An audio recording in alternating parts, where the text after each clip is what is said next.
మాజీ ప్రధానమంత్రి రాజీవ్ గాంధీ గారి హత్య కేసులో ప్రధాన నిందితుడైన సంతాన్ మృతి చెందారు. మాజీ ప్రధాని రాజీవ్ గాంధీ హత్య కేసులో అకాల విడుదలకు అనుమతి పొందిన 7 జీవిత ఖైదీలలో ఒకరైన సంతాన్ 55 సంవత్సరాల వయసు గల వ్యక్తి నేడు బుధవారం చెన్నైలోని రాజీవ్ గాంధీ ప్రభుత్వ జనరల్ ఆసుపత్రిలో కన్నుమూశాడు. సంతాన్ అలియాస్ సుతేంతిరా రాజా ఆరోగ్య పరిస్థితి విషమించడంతో జనవరిలో ఆసుపత్రిలో చేరాడు.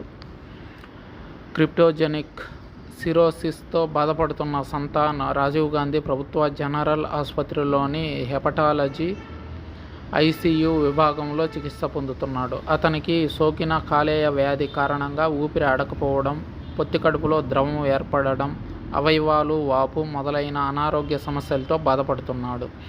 సంతాన్ ఆరోగ్య పరిస్థితి క్షీణించిందని హాస్పిటల్ డీన్ డాక్టర్ ఈ. థెరానిరాజన్ ఇటీవల మీడియాకు తెలిపారు. 2022 నవంబర్ 11న సుప్రీంకోర్టు ఆదేశాల మేరకు సంతాన్కి విధించిన మరణశిక్ష యావజ్జీవ కారాగార శిక్షగా మారింది.